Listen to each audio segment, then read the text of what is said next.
Hi friends, good morning. आप लोगों को वेरी वेरी गुड मॉर्निंग। कैसे हैं आप लोग? आई होप कि आप लोग अच्छे होंगे। आप सभी का बहुत बहुत स्वागत है आज के सेशन में। आज के सेशन में हम लोग झारखंड के करंट अफेयर्स के बारे में देखेंगे। आज है 27 फरवरी और 27 फरवरी से झारखंड के जितने भी इंपॉर्टेंट करंट अफेयर्स बनेंगे, आज के सेशन में हम उन करंट अफेयर्स के बारे में देखने वाले हैं। इस क्लास की बात करेंगे तो जैसा कि आप लोग जानते हैं, यह क्लास डेली सुबह 5 बजे होती है और डेली सुबह 5 बजे इस क्लास में हम लोग झारखंड के करंट अफेयर्स को बहुत ही डिटेल में देखते हैं। तो आज भी इस क्लास में हम लोग झारखंड के करंट अफेयर्स को बहुत ही डिटेल में देखने वाले हैं। इस क्लास में हम लोग ना केवल झारखंड के करंट अफेयर्स बल्कि झारखंड के स्टैटिक जीके और झारखंड के जीके को भी हम लोग करंट अफेयर्स के साथ साथ देखते हैं, ताकि सभी चीजों को हम आसानी से समझ सके। आज के इस क्लास के पीडीएफ की बात करेंगे तो आज के इस क्लास का पीडीएफ हमारे टेलीग्राम चैनल पे देखने को मिल जाएगा। तो आप लोग टेलीग्राम पे विजिट करके डेली पीडीएफ को डाउनलोड कर पाएंगे। और अगर आपने टेलीग्राम को ज्वाइन करके नहीं देखा है तो इस क्लास के नीचे डिस्क्रिप्शन में टेलीग्राम का लिंक दिया हुआ है, आप उस लिंक के थ्रू जाकर टेलीग्राम चैनल को ज्वाइन कर पाएंगे। तो चलिए हम अपने क्लास को शुरू करते हैं और देखते हैं आज के हमारे इंपॉर्टेंट करंट अफेयर्स के बारे में। क्लास शुरू करने से पहले मैं आप लोगों से ये रिक्वेस्ट करूंगा कि अगर आप लोग इस चैनल पे नए हैं और जो भी ऐसे लोग हैं जो इस चैनल को सब्सक्राइब नहीं किए हैं, तो वो प्लीज इस चैनल को सब्सक्राइब कर दे और साथ ही साथ बेल आइकन को भी प्रेस करके रखे, ताकि आने वाले जो क्लासेस होंगे हमारे उसके नोटिफिकेशन भी आप लोगों को मिल सके। और आप लोग जल्दी से जल्दी हमारे 10,000 सब्सक्राइबर पूरा करवाइए। हम लोग सब्जेक्टिव का क्लास जो है अब स्टार्ट करने वाले हैं। ठीक है, चलिए अब देखिए आज के पहले करंट अफेयर की बात करेंगे। तो आज का हमारा पहला करंट अफेयर है कि झारखंड के कितने विलय हो चुके सरकारी स्कूलों को फिर से खोला जाएगा। अब देखिए सबसे पहले आप लोग क्वेश्चन देखिए, फिर इसके बारे में बात करते हैं। आप लोग क्वेश्चन देख चुके हैं, अब इसके बारे में बात करते हैं। यहां पे एक टर्म दिया हुआ है, टर्म क्या दिया हुआ है, उसका नाम है विलय।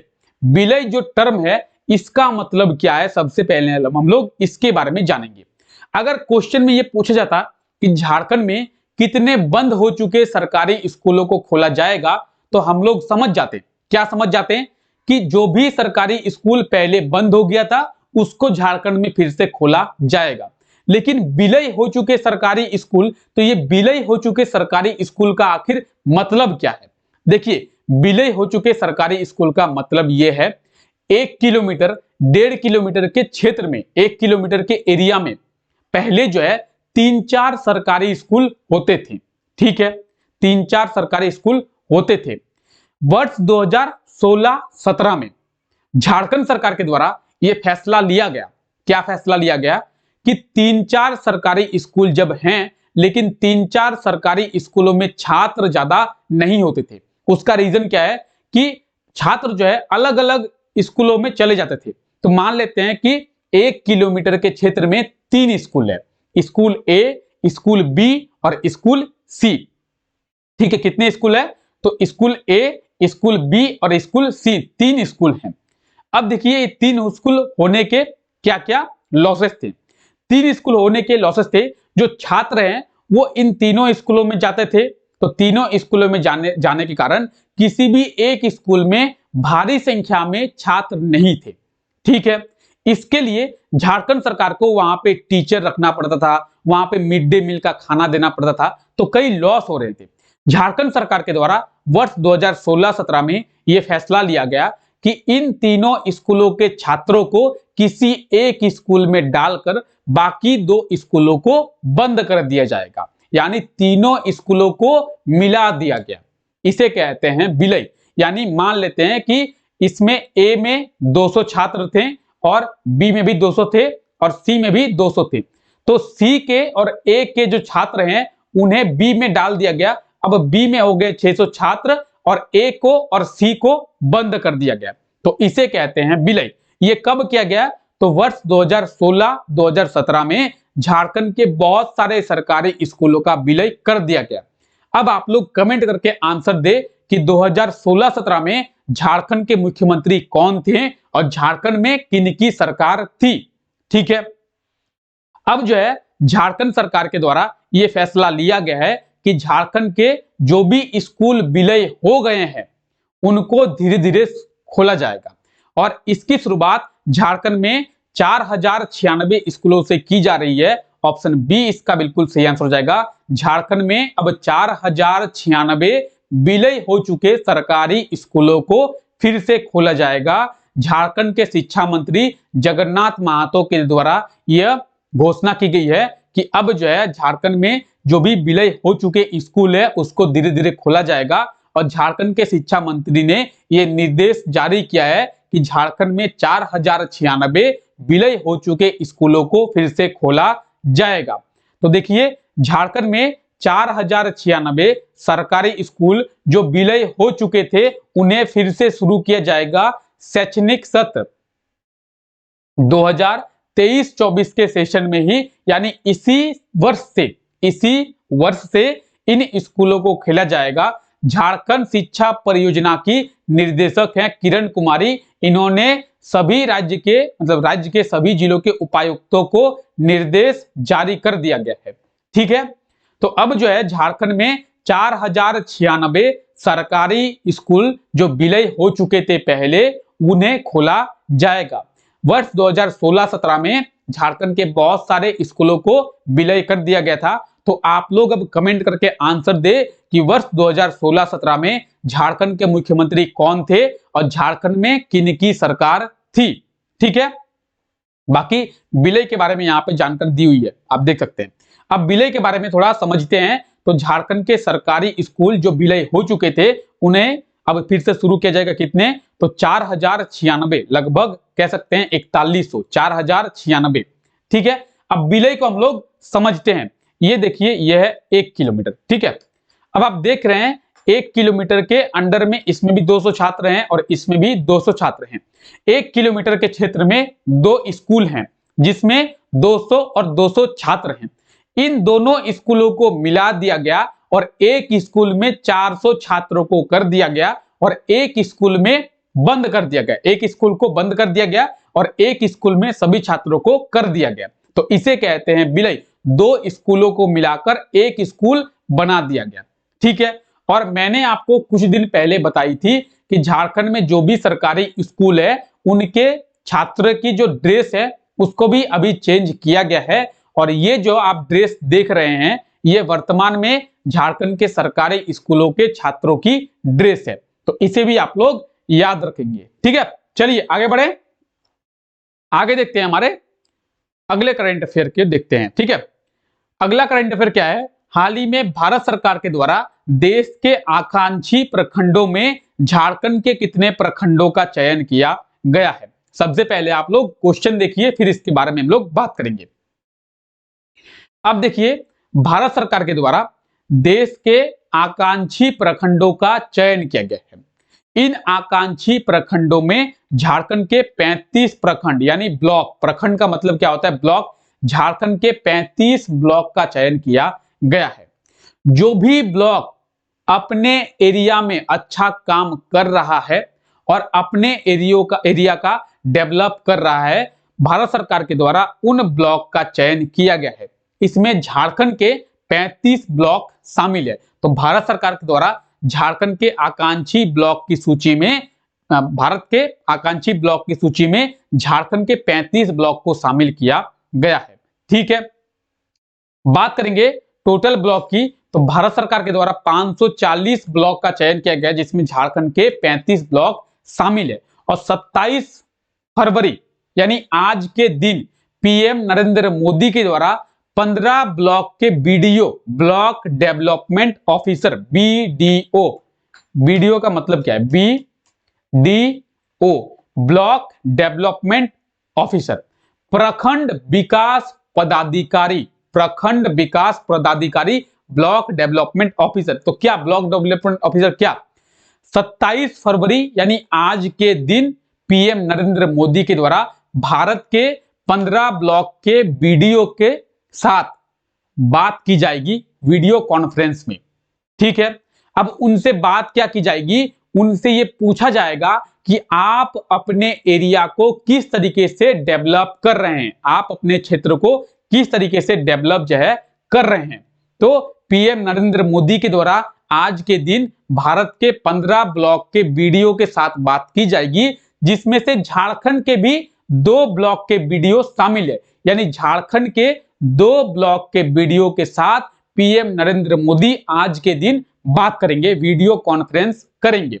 ठीक है, अब ये 2 ब्लॉक कौन कौन से हैं, तो आप ये देख सकते हैं 27 फरवरी यानी आज के दिन 15 प्रखंडों 15 ब्लॉकों के वीडियो से पीएम मोदी बात करेंगे। झारखंड के भी 2 ब्लॉक शामिल है, पूर्वी सिंहभूम का है मुसाबनी ब्लॉक और हजारीबाग का है चौपारण ब्लॉक। पूर्वी सिंहभूम का मुसाबनी और हजारीबाग का चौपारण, ये 2 ब्लॉक है झारखंड के, जिनके वीडियो के साथ पीएम नरेंद्र मोदी आज बात करेंगे। ये आप देख सकते हैं। ठीक है, तो पीएम नरेंद्र मोदी आज बात करेंगे। ठीक है, चलिए आगे देखते हैं। अगला करंट अफेयर है, झारखंड के किस शहर में 5वीं खनन सम्मेलन यानी 5th माइनिंग कॉन्क्लेव का आयोजन किया गया है। झारखंड के किस शहर में 5वीं खनन सम्मेलन यानी 5th माइनिंग कॉन्क्लेव का आयोजन किया गया है। इसकी बात करेंगे, इसका सही आंसर क्या होगा? इसका सही आंसर होगा ऑप्शन डी, रांची। रांची में इसका आयोजन किया गया है 5th माइनिंग कॉन्क्लेव यानी 5वीं खनन सम्मेलन। आप लोग ये क्वेश्चन को देख सकते हैं। ठीक है, चलिए तो 5वीं खनन सम्मेलन की बात करेंगे, 5th माइनिंग कॉन्क्लेव की बात करेंगे। इसका जो आयोजन है वो रांची में किया गया था और इसका आयोजन रांची में 18 फरवरी को किया गया था। इसमें थीम क्या रखा गया है? Impact of latest technology in mining industries. तो माइनिंग के बारे में यहाँ पे लोगों को बताया गया है और उनके बारे में एक सम्मेलन का आयोजन किया गया था। माइनिंग के क्षेत्र से जुड़ी जितनी भी कंपनियां थी वो कंपनियां मिलकर एक सम्मेलन का आयोजन रांची में की थी। भारत में माइनिंग के क्षेत्र में जितनी भी कंपनियां थी उन्होंने रांची में एक सम्मेलन किया है कि खनन के क्षेत्र में हम लोग आगे डेवलप कैसे करें। ठीक है, और खनन के क्षेत्र में नए नए टेक्नोलॉजी को कैसे लाएं। ठीक है, अब बात आई है खनन की, तो आप लोगों को पता होगा झारखंड में बहुत सारे मिनरल्स पाए जाते हैं और खनन के माध्यम से ही यानी माइनिंग के माध्यम से ही उन मिनरल्स को जमीन के अंदर से निकाला जाता है। झारखंड में माइका पाया जाता है, झारखंड में कोयला पाया जाता है, झारखंड में यूरेनियम पाया जाता है, झारखंड में तांबा पाया जाता है और कई ऐसे मिनरल्स है जो हमारे झारखंड में पाई जाती है। तो झारखंड में भी बहुत सी माइनिंग कंपनियां हैं। तो भारत के जो भी माइनिंग कंपनियां हैं उन्होंने झारखंड में एक सम्मेलन का आयोजन किया था और वो जो है सम्मेलन वो रांची में 18 फरवरी को आयोजन किया गया था। तो आप ये पोस्टर देख सकते हैं, 5th माइनिंग कॉन्क्लेव का आयोजन झारखंड के रांची में 18 फरवरी को किया गया था। ठीक है, चलिए आगे बढ़े। हाल ही में झारखंड टूरिज्म कॉर्पोरेशन के द्वारा 60 वर्ष से अधिक उम्र के लोगों के लिए कौन सी ट्रेन की शुरुआत जो है किया गया है? तो आप लोग क्वेश्चन को देख सकते हैं। झारखंड टूरिज्म कॉर्पोरेशन के द्वारा झारखंड में 60 वर्ष से जो भी उम्र के ज्यादा लोग हैं, अब उम्र से ज्यादा लोग के मतलब समझते हैं। झारखंड टूरिज्म कॉर्पोरेशन के द्वारा बीपीएल परिवार के, बीपीएल ठीक है, बिलो प्रोवर्टी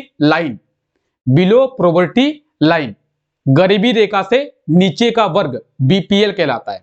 गरीबी रेखा से नीचे का वर्ग बीपीएल। तो बीपीएल के जो परिवार के लोग हैं उनमें 60 वर्ष से जिनकी उम्र ज्यादा है, आप लोग समझिए मैं क्या बोल रहा हूं। बीपीएल परिवार के जो लोग हैं उनमें 60 वर्ष से ज्यादा उम्र के लोगों के लिए झारखंड टूरिज्म कॉर्पोरेशन के द्वारा निःशुल्क फ्री में तीर्थ दर्शन की ट्रेन शुरू की गई है और इसका नाम जो है वो मुख्यमंत्री तीर्थ दर्शन ट्रेन दिया गया है। फिर से समझिए क्या है। बीपीएल यानी गरीबी रेखा से नीचे का जो वर्ग होता है, बिलो पॉवर्टी लाइन, बीपीएल परिवार के सदस्यों में जो भी ऐसे लोग हैं जिनकी उम्र 60 वर्ष से अधिक है, उनके लिए झारखंड टूरिज्म कॉर्पोरेशन के द्वारा एक ट्रेन की शुरुआत की गई है और ये जो ट्रेन है उन लोगों के लिए निःशुल्क होगा। ये ट्रेन क्या करेगा? तो तो ये जो ट्रेन है उन लोगों को निशुल्क तीर्थ दर्शन कराएगा, भारत के तीर्थ दर्शन निशुल्क कराएगा। और इस ट्रेन का नाम जो है मुख्यमंत्री तीर्थ दर्शन ट्रेन रखा गया है।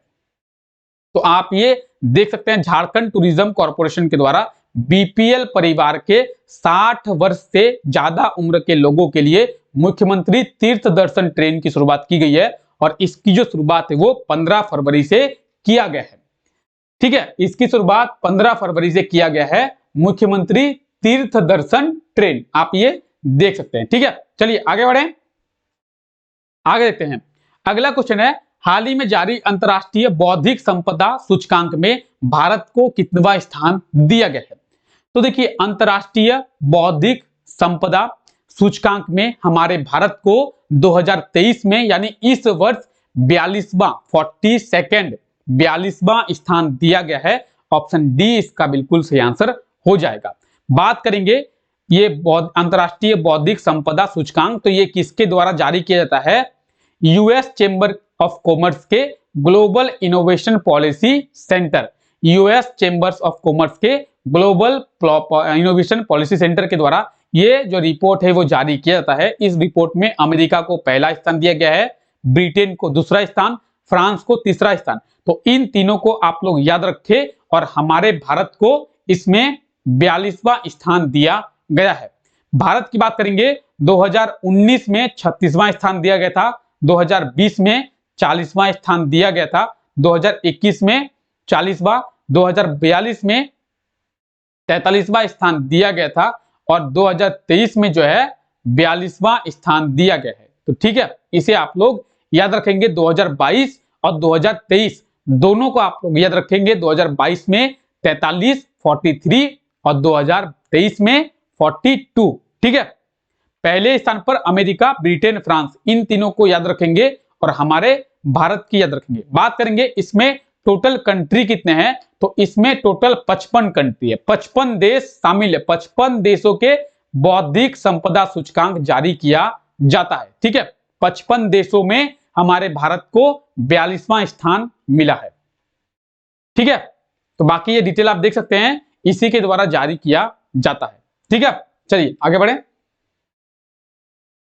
अब ये क्वेश्चन देखिए, ये क्वेश्चन आपसे पिछले क्लास में पूछा गया था, झारखंड में किसके द्वारा 300 मेगावाट सोलर पार्क का निर्माण किया जाएगा? तो झारखंड में सीसीएल के द्वारा 300 मेगावाट सोलर पार्क का निर्माण किया जाएगा। इसके बारे में मैंने आपको बहुत ही डिटेल में बताई थी। ऑप्शन बी इसका बिल्कुल सही आंसर हो जाएगा। और ये जो क्वेश्चन है, ये क्वेश्चन आज के लिए आपका क्वेश्चन है, हाल ही में एक जिला एक उत्पाद के तहत झारखंड के कितने जिलों के उत्पादों को चिन्हित किया गया है?